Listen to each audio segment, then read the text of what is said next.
Muy buenos días, queridos hermanos. Quisiera seguir adelante con el tema que hemos comenzado acerca de la tristeza y quisiera que en esta mañana me acompañen a analizar aquellas tristezas que muchas veces parecen ser permanentes. Cuando alguien está triste en forma permanente puede estar pasando por dos situaciones al menos que vamos a tratar de analizarlas. En la primera de ellas puede sufrir lo que se llama distimia, que es un estado de ánimo bajo. No llega a ser una depresión, pero sí mantiene a la persona en una tristeza y en un sufrimiento emocional constante. Sus principales síntomas son la tristeza constante, la falta de energía, la baja autoestima, el sentimiento de desesperación, la angustia persistente. Muchas veces esto lleva a los trastornos de alimentación también y tiene una visión muy pesimista de la situación. Lo otro que puede suceder muchas veces es una depresión que ya es un poco más profunda en algunos aspectos. Pero quisiera que en esta mañana podamos analizar juntos algunos temas en relación a cómo la persona puede llegar a estas circunstancias y lo más importante, cómo podemos salir de allí. Y hay muchas tristezas que se producen por hechos ajenos a nuestro control. Ayer veíamos cómo podíamos salir de la tristeza que estábamos viviendo cuando los problemas son relacionales y muchas veces depende de nuestro cambio de acción, de actuar, como puede ser perdonar, como veíamos en el día de ayer. En primer lugar quisiera llevarlos a ver un pasaje en la palabra de Dios en Lucas capítulo 22 versículo 45 y 46. Y dice allí: cuando se levantó de la oración y vino a sus discípulos, los halló durmiendo a causa de la tristeza, y les dijo: ¿por qué dormís? Levantaos y orad para que no entréis en tentación. No cabe duda que el Señor había estado orando y luchando en aquella circunstancia allí, justamente cuando el Señor tiene que ir a enfrentar la cruz. Y los discípulos habían quedado en aquel lugar donde el Señor les dijo que esperen, pero los halló durmiendo. Y dice la palabra de Dios que a causa de la tristeza. Seguramente la tristeza porque les había dicho que alguno de ellos les iba a traicionar. La tristeza porque también les habría dicho de que todos le iban a abandonar. La tristeza porque su líder, su maestro, iba a tener que enfrentar cosas terribles y aún separarse de cada uno de ellos. Muchas veces sentimos esta tristeza cuando nos separamos de alguien y no sabemos cuándo volverá y si volverá. Recuerdo cuando tuve la oportunidad de conocer con Carol el lugar donde mi padre nació y mi mamá también. Uno de nuestros familiares de allí nos decía cuando se iban de Italia hacia la Argentina o hacia la América, los despedíamos como la gente que se va en los cementerios a la muerte. Realmente el dolor era tremendo, la separación era tremenda. Y cuando nos contaban esto que sentían, lo hacían con una expresión y con un sentimiento de dolor que sinceramente emocionaba hasta las lágrimas, porque ellos pensaban que no les iban a volver a ver nunca más, que no iban a tener oportunidad de regresar para poder reencontrarse. Y es así que sucedió en muchos casos. Muchos de los que salieron de la guerra allí en Europa y viniendo hacia América, muchos no pudieron volver a ver a sus familiares, a la tierra donde habían nacido. Y eso causó un dolor tremendo en sus corazones, que lo llevaron de por vida. Recuerdo a mis padres muchas veces hablar de sus propios familiares como alguien a quien no podían ver, y eso obviamente causaba tristeza y era prolongado a causa de la imposibilidad de reencontrarse. Esto era seguramente muchas de las cosas que estarían pasando en la vida de los discípulos, al punto que ellos se durmieron. Muchas veces esta tristeza nos lleva a dormirnos, a querer estar inmovilizados, a querer estar en situaciones donde no tenemos ganas de hacer absolutamente nada, que no sabemos cómo enfrentar y cómo salir de aquella situación. Otra de las causas puede ser las enfermedades en nuestros seres queridos, las enfermedades en aquellos que realmente están más cerca de nosotros. Cuánta tristeza que puede producir en nuestro corazón. Pablo les escribía a los hermanos de Filipo, y allí en la carta de Filipenses capítulo 2,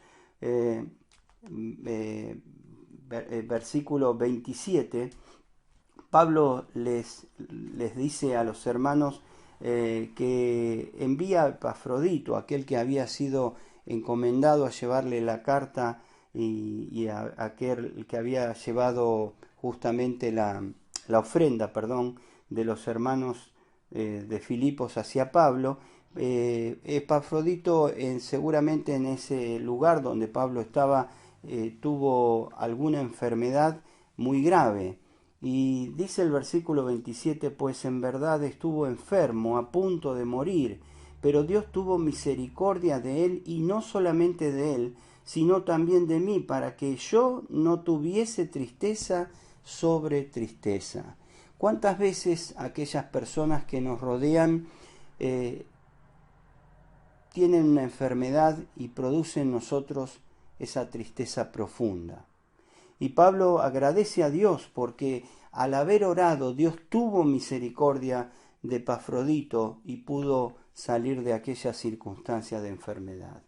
Y Pablo podría señalar que si hubiese sucedido aquella muerte, hubiese producido una tristeza aún tremenda o mayor en su corazón. Recordemos que Pablo estaba encarcelado y desde allí estaba escribiendo esta carta. Ahora, es verdad que hemos orado muchas veces por hermanos y hermanas que han tenido enfermedades, y Dios nos ha permitido disfrutar un poco más de tiempo con ellos. Y realmente hemos disfrutado y hemos visto la mano de Dios, y hemos visto cómo Dios verdaderamente nos daba ese gozo de poder seguir estando con ellos. Pero tanto como Epafrodito, muchos también llegaron a pasar por lo más tremendo que podemos decir dentro de la humanidad, que es la muerte. Proverbios capítulo 17, versículo 22, nos dice unas palabras que son verdaderamente ciertas, como lo dice toda la palabra de Dios, ¿no?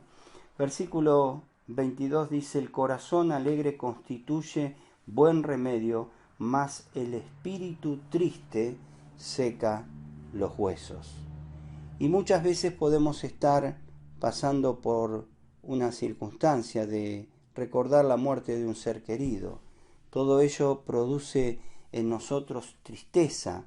Pero ¿cómo debemos salir de esta circunstancia? ¿Cómo debemos enfrentar esta circunstancia como hijos de Dios? Es verdad que todo esto puede producir en aquel que no tiene a Cristo en su corazón una tristeza permanente, pero no así debe ser en la vida del creyente. Cada uno de nosotros podemos levantar nuestra vista y podemos mirar hacia lo más hermoso que el Señor nos ha dejado, que es su palabra, y podemos conocerla y podemos tomar la decisión de creer en ella. Muchas veces decimos que conocemos la palabra, pero ¿cuántas veces creemos en ella? El Señor Jesucristo hablaba con sus discípulos y les decía: no se turbe vuestro corazón, creéis en Dios, crean también en mí. El Señor los llevaba a reflexionar para que crean en todo lo que Él les estaba diciendo. Les estaba diciendo que iban a pasar por momentos difíciles, les estaba diciendo que Él se iba a tener que ir porque iba a tener que atravesar por la muerte, les estaba diciendo también que iba a resucitar, pero ellos no lo creían todavía en su corazón. No había credibilidad sincera en su corazón de lo que el Señor les decía en forma completa. Sí creían que iba a morir, sí creían que Él se iba a ir, pero todavía no creían que Él iba a resucitar. En el capítulo 20 de Juan, en el versículo 8, cuando Juan ve al Señor Jesucristo, o ve, mejor dicho, el sepulcro vacío, dice entonces entró también el otro discípulo, refiriéndose a él mismo, a Juan, que había venido primero al sepulcro, y vio y creyó. Y vio y creyó. Hermanos, debemos creer en las promesas que el Señor nos ha dejado en su palabra. En segundo lugar, debemos poner nuestra esperanza en lo porvenir.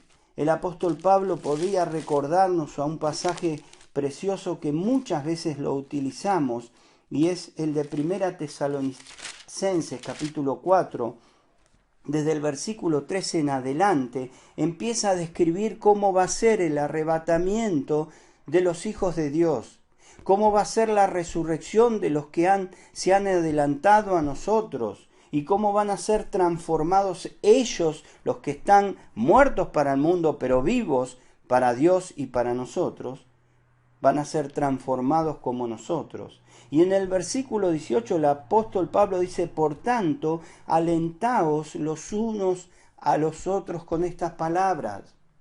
Cuando viene esa tristeza a tu corazón, recordá lo que el Señor dice, alentá tu corazón con estas palabras.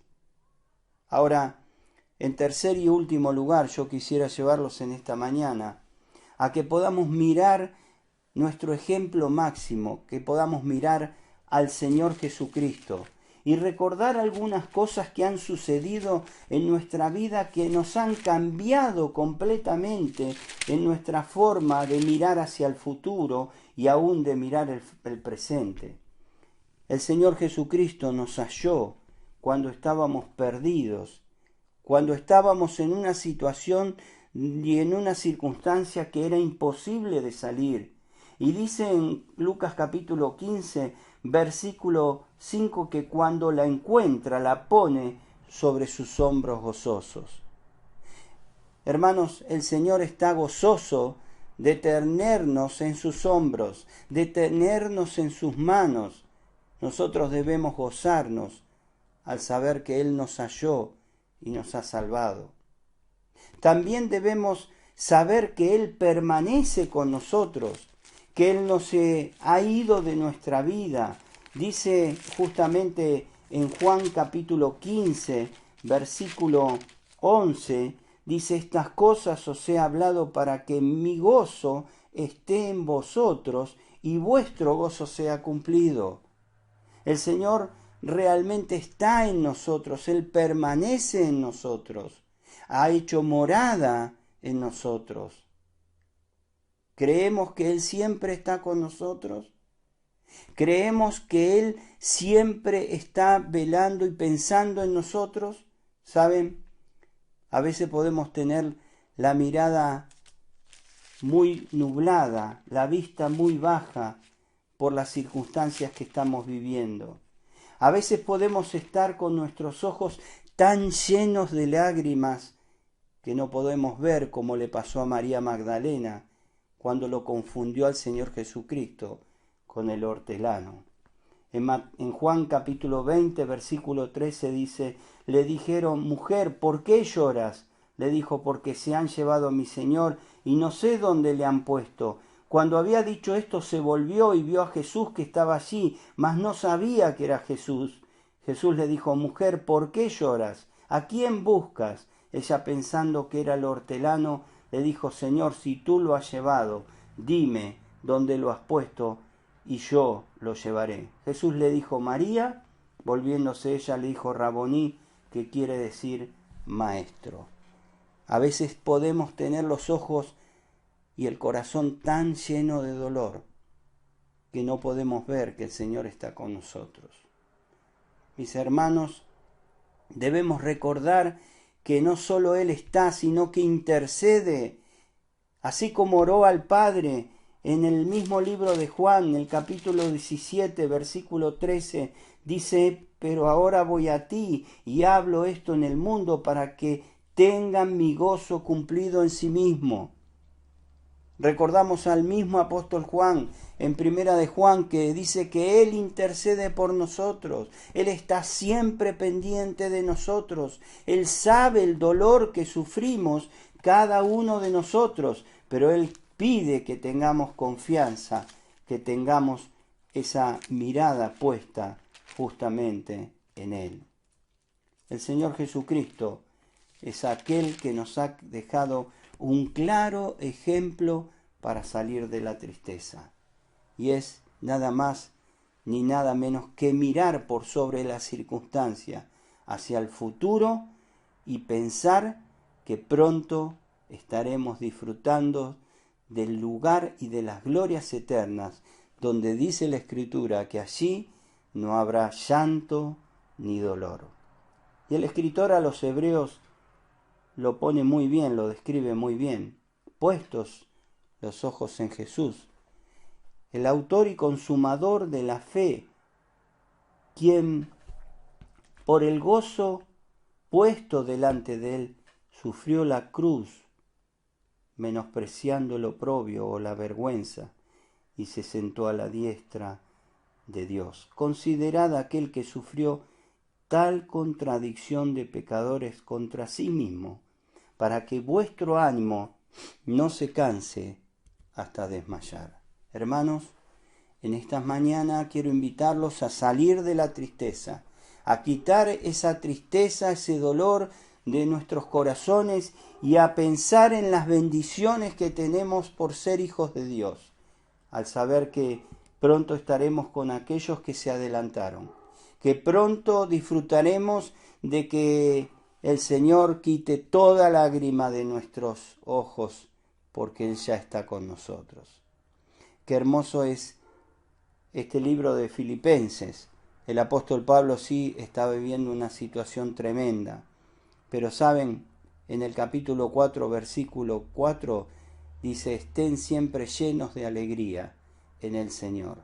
Lo repito, alégrense. Esta es la nueva versión internacional, pero realmente quisiera invitarlos a escuchar este himno que voy a compartir, que es un himno que pude cantar en muchas circunstancias difíciles de mi vida, en situaciones donde el dolor quizás atravesaba mi corazón, pero han sido de muchísimo aliento para recordar lo que el Señor era para mí, lo que el Señor era en mí y lo que el Señor me dará a mí. Que en esta mañana podamos tomar esta decisión, arrodillados, sentados o parados, de dirigirnos a Dios, quizás de pedirle perdón por estar tan inmersos en la tristeza y pedirle que el Señor nos ayude a mirar hacia el futuro para salir de allí. Que el Señor les bendiga a todos mis hermanos.